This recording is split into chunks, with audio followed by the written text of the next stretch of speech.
Hey guys, Charge Back Forward. We're here with Ken Balough. This man is the brand manager for Sonic 4, and we are excited to see episode 2. Ken, lay it on me. What's going on? Why was there the delay between episode 1 and episode 2? Well, actually, there was a delay for a really good reason. I know a lot of people were thinking we would come out with Ep 2 about a year later, and honestly, what we wanted to do was give the fans a lot of what they asked for, and that just required a little bit more dev time. So right off the bat, you're going to notice a brand new graphics engine, but more importantly, you're going to notice a brand new physics engine. So with episode 1, a lot of people were saying, could have played more like the Genesis, and while we can't plug in the Genesis engine into it because it doesn't work that way, we can tweak the engine and rebuild it to build something new. So engine plays a lot more like the Genesis, momentum-based physics are back, Sonic stays into his ball form, and of course we added something totally new, which was co-op. We haven't seen co-op since, at the time I remember it, because obviously we're talking about Tails, is the original Sonic 2 on Genesis. Now, you're mentioning that a lot of fan reaction helped curve you guys in the direction you wanted to go. What was that like, using social media and Facebook and your website to kind of see fan reaction as opposed to doing focus groups? Honestly, it's kind of cool because, like you said, back in the day we used to have to focus group stuff, but now with social media, you get the feedback in real time. Everyone's telling you right away what they think, what they're feeling, and you can gauge that perception much better because with that like feature on Facebook, you can see 40% of the people think that this is what they want, 60% want this. It's really cool. You can quantify it much better than we used to be able to do back in the 90s, or even the early millennium, actually. So honestly, Facebook and social media is a huge component, and I can't encourage kids enough to get on there and voice their opinion because it really does matter, and it certainly changes the way we as publishers would start developing games with that kind of feedback. So honestly, that was really cool for me. Excellent.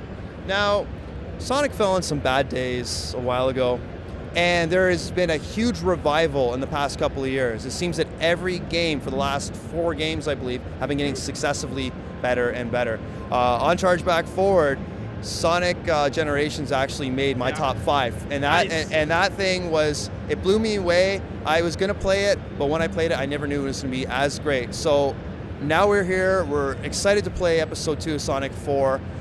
How is it for you, kind of being hands-on and seeing the revival of a character? Because at one point, Sonic was more recognizable than Mickey Mouse. Yeah, I mean it's awesome. Obviously, from our perspective, It's great to see the fact that the games are certainly moving along in a really positive direction. There's also that realization from us at SEGA that the fan base for Sonic is really complex and very diverse. And with that diversity and complexity comes the understanding that we really need to branch out our brand and offer fans different experiences. So the digital is really concentrating on offering that 2D appetite. So Sonic 4 Saga is really there to answer that sort of request. And then of course you have things like Sonic Colors that are more 3D. You have things like Sonic Generations. Generations is a little bit of a hybrid because you had 2D and 3D as a celebration. But in general, you've got that 3D within that console boxed, and then you've got 2D as far as your digital.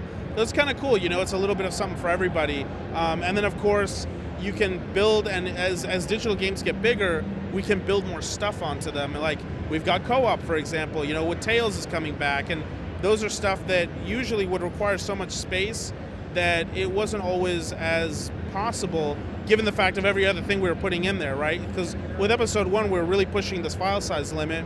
Now with episode 2, we're pushing the new file size limits, and new physics, new graphics. The graphics, for example, they're no longer pre-rendered 2D, they're now full 3D assets. Those eat up a lot of space, and so honestly, keeping Sonic at the forefront of what that new tech is super important for us to be successful.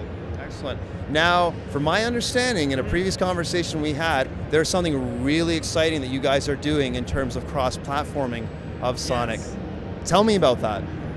So last year at GDC, we heard this really new feature come out called the cloud system, right? And everyone was talking about the cloud. And for a lot of fans, they're like, nah, the cloud is just somewhere where you save stuff. But it's the ability to look beyond that and see the prospects of it for gaming that make your title stand out. So for us, what we decided to do, and we announced it just a couple days ago, was obviously Windows Mobile 7, buy it on Windows Mobile 7, save it on the cloud, turn on your Xbox, you pick up right where you left off.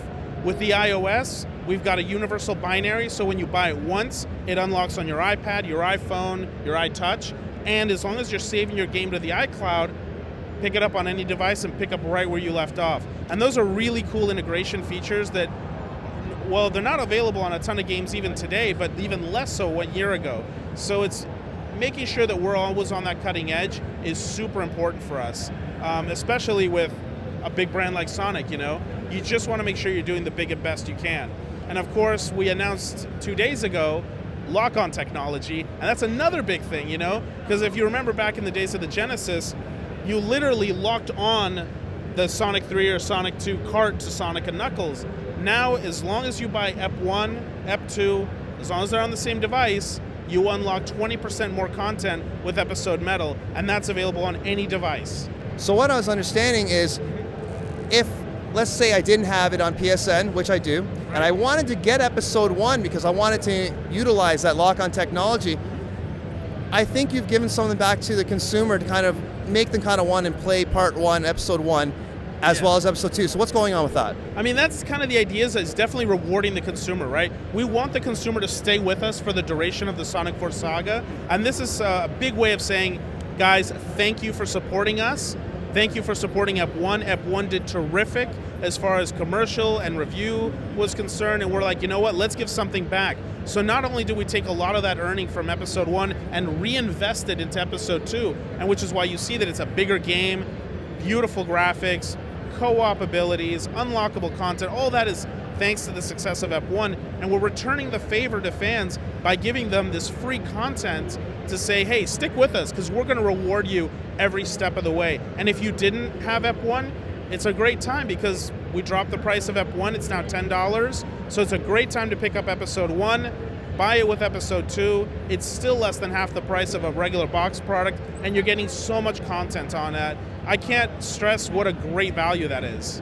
Excellent. And that's something that was so welcoming to see in times where certain companies, and we won't bother naming them, will try to soak every cent out of the consumer, right down to, if you buy something that's disc-based, there is stuff that you have to unlock that's already on your disc, and it actually makes me ill. So hearing that you guys do this gives me faith that there are companies that are moving forward and they understand what is going to make the industry continue to grow and succeed. And it's really cool seeing SEGA do this, considering I'm a SEGA kid. I've had every system back to the Master System. I haven't missed anything, and I've always been a loyal supporter. When can we see Episode 2 for download? Well, first off, thanks for being such a loyal supporter of SEGA. We appreciate it. And Episode 2 will be coming out mid-May for almost every device. You're going to be coming out in June for Android, July for Windows Mobile 7, but definitely it'll be coming out mid-May, May 15th, 16th, that week for all your devices. And PC, Steam download, which again, PC, same thing, lock on, all this good stuff. There is not a device that we're not looking at to make sure the consumer gets all that great stuff for free. That's excellent. All right, guys, so it is coming out the middle of May to July, depending on the system that you have. You know I'm going to be playing this game, and chances are, come January when we do the year-end wrap-up, I have a feeling Episode 2 is going to find its way to the top 5. Until next time, guys, it's Charge Back Forward.